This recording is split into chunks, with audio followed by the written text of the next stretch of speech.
Hi, my name is Jeremy from San Diego, and first of all, I want to thank you all for the tremendous impact that you've had on my career as a professional investor. My question is also about the newspaper industry that the gentleman earlier touched on, and for some of the same points that you brought up, some of the largest newspaper stocks seem to earn an incredible return on invested capital as compared to a lot of the businesses in the S&P 500. My question is more specifically related to valuation. If either of you were looking at a newspaper stock today and watching them fall, as some people may categorize falling knives, what would you use to determine, or how would you determine a very comfortable margin of safety to protect yourself against the deteriorating aspects of the newspaper industry? Yeah, well, the question is what multiple should you pay for a business that's earning $100 million a year, call it pre-tax, whose earnings are going to go down 5% a year compared to what you should pay for a business that's earning $100 million a year whose earnings are going to go up 5% a year. And I would say that, I'm not saying that those are percentages I predict on newspaper companies, but certainly newspaper companies face the prospect of their newspaper earnings eroding. And we've seen some of it already. We see every trend pointing in that direction. We own a newspaper ourselves, and I do not think the circulation of our paper will be larger in 5 years, and I don't think the advertising pages will be greater. And I think that's true even of newspapers that operate in more prosperous, or actually more growing, I should say, areas of the country than we do. So, but I don't think most owners of papers still have quite gotten to the point where they start projecting out declining earnings. Certainly multiples on newspaper stocks are unattractively high if you would see some decline like 5 or 6% a year on earnings occurring from this point. They're not cheap enough to compensate for that sort of erosion in earning power.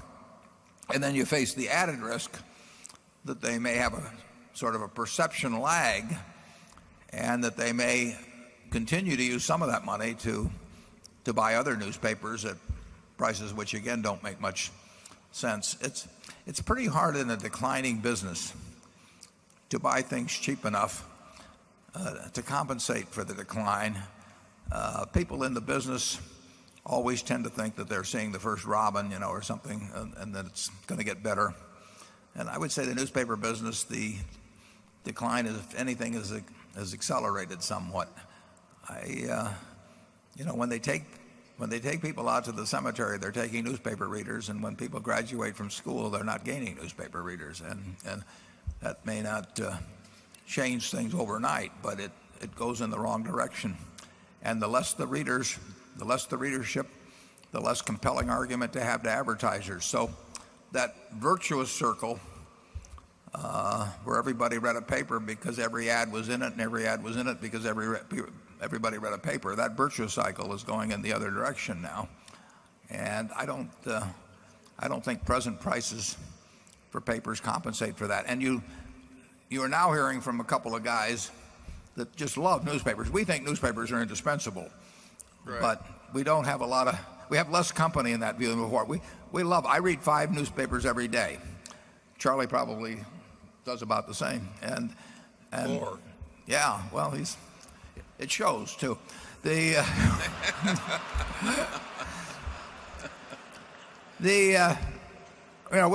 couldn't live without them, but a lot of people can, and more people can every day. And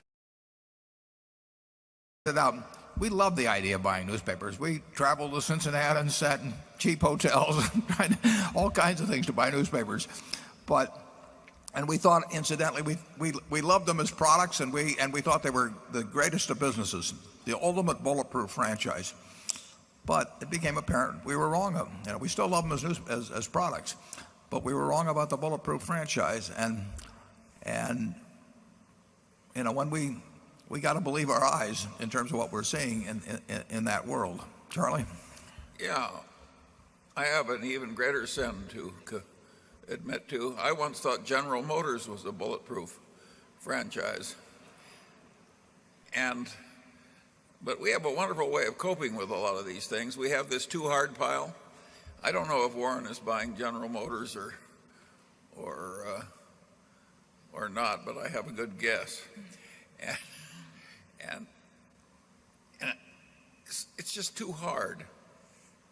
If something is too hard to do, we look for something that isn't too hard to do. What could be more obvious than that? It may mean that we don't do very much. Yeah. We won't get into some specifics.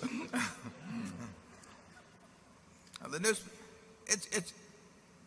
I don't think anybody has watched the newspaper business much more carefully than Charlie and I have for really 50 years. We always talked about every paper in the country and the potential for buying it and all of that sort of thing. And it was easily understood.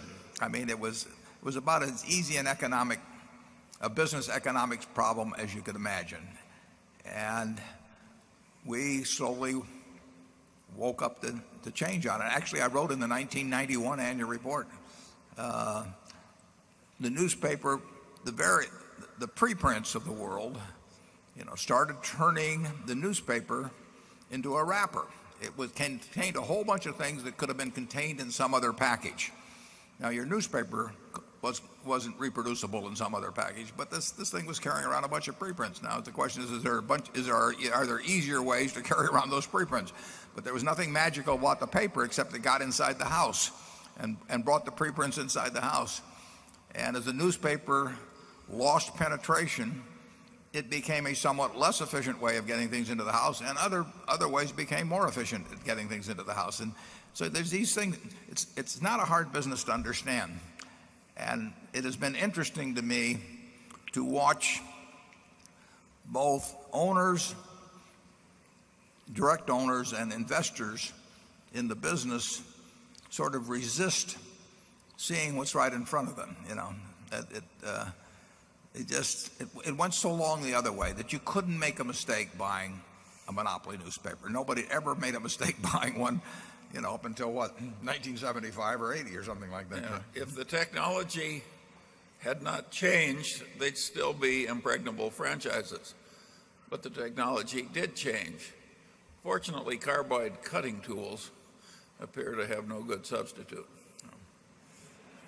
It's a lot better business over time if you have the right management. It takes very good management. Nice thing about the newspaper business 30 or 40 years ago, it took no management at all. I mean, if you had an idiot nephew, be a perfect, or a network television station. I mean, they were going to make money no matter what happened. They're going to make more money if they were under good management. I mean, if Tom Murphy was running your television stations, you were going to do much better than if you had your nephew doing it. But the nephew would have done all right. Number 7.